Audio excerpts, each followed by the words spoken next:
Hey gang, Mocha Boy here, welcome back, and as always, thanks for tuning back in. So, before we get into today's replay, I just wanted to respond to a comment that we got in the channel. Now, this is not typically something that I would do, or I typically don't respond to these types of comments because there's really no point in addressing them a lot of times, because it's hard to use logic to explain someone out of a position that they used logic to explain themselves into. I'll give you a chance to process that, but and I get it. This is YouTube. If you post something out on YouTube, you have to be willing to accept the risk that you're going to get some criticism for it, which is fine. I'm absolutely fine with criticism, and I'm absolutely fine with skepticism. But what I'm not okay with is when people come at the channel and our attacks with an unsubstantiated claim. Especially against really silly bases.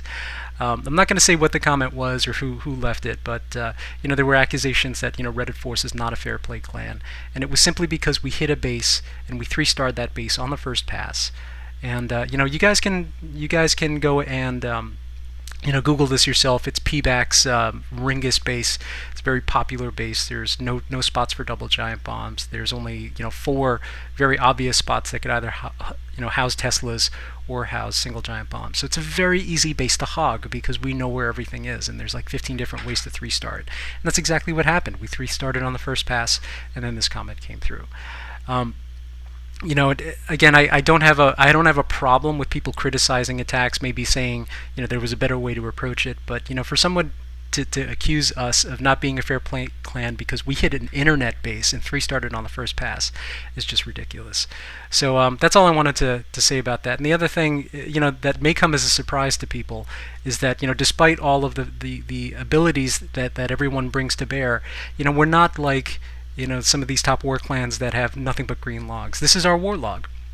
And although I'm not proud of all of the red in here, and I know that this clan is capable of far more, I mean this is what a fair play clan roster looks like. We win more than we lose, and lately we've been having some tough matchups with like seriously top war clans, like 200 wins. But we give every single one of these guys a fight, and I'm proud of the guys for sticking with it and not complaining. They put their heads down. They focus on what they have to do. Whether we're going up against modders or not, and we play the game. On the set of using the set of rules that we've agreed upon as being members of the RWCS. So. Again, you guys don't always get a chance to see kind of behind the veil, all of the coordination and planning that goes into a lot of our wars. We use, GroupMe exhaustively. We talk to everybody about their plans. We make sure that they post their plans into clan chat, and if there's something wrong and we spot it right away, we can get that fixed. So, again, I'm not trying to convince anyone of anything because you will come to your own conclusions. So, just take that for what it's worth, and yeah, that, like I said, it is what it is. Again, proud of the guys for what they've been able to accomplish, and we're still having fun in the game. So long as we're having fun, then we're doing something right. Anyway, let's go ahead and get into that replay. This was against Korea. This was a really ridiculous clan. They had something like 15 Town Hall 10s to our 5, and these were not like rush Town Hall 10s. These were 9.5 type Town Hall 10s. We got our clocks cleaned by this war clan, and whatever, it is what it is. But we were able to come away with some very interesting 3-star attacks. This one particular one came in from Mercutio. Centralized AQ. Centralized ADs make this a really tough base to Laloon. You could potentially max attack a base like this and take out at least a couple of the ADs, but we haven't been having a lot of luck with max attack. Either we've been using it on the wrong bases, or just just doing it wrong. But we're working on that.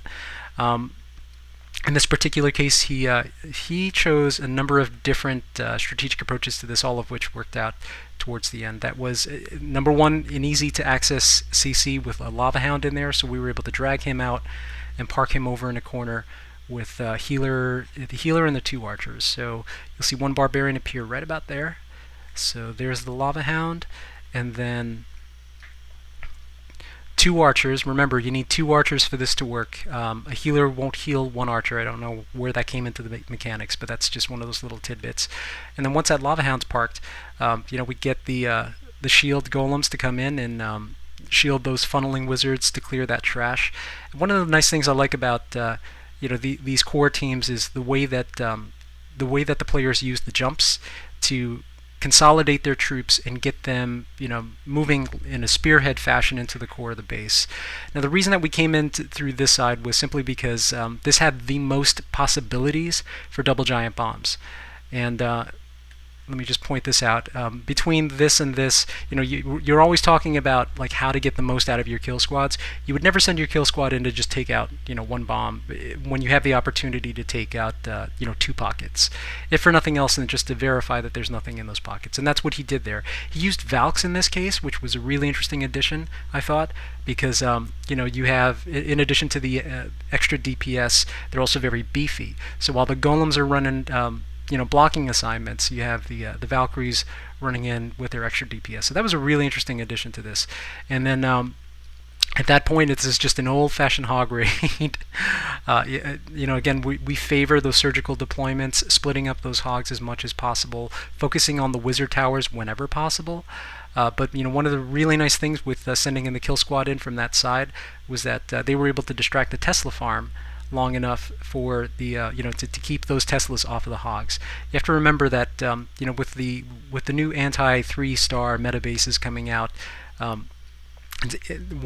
they will usually offset 3 or 4 Teslas in a Tesla farm somewhere well away from the AQ, and those will absolutely shred groups of hogs coming in, because you're talking about 400 DPS there, with 4 Teslas and 4 protected Teslas in a spot. So we've seen 3 Teslas, 4 Teslas, and then spring trap to hell. So even if you do send in hogs, the springs are enough to take out most of them before, and give the Teslas just enough time to burn them down. Because anti 3-star bases is not about defeating an attack. Anti 3-star bases is all about protecting one corner of a base, and that's where these styles of attacks come in. So great job on that attack, Mercutio, and thanks for tuning in.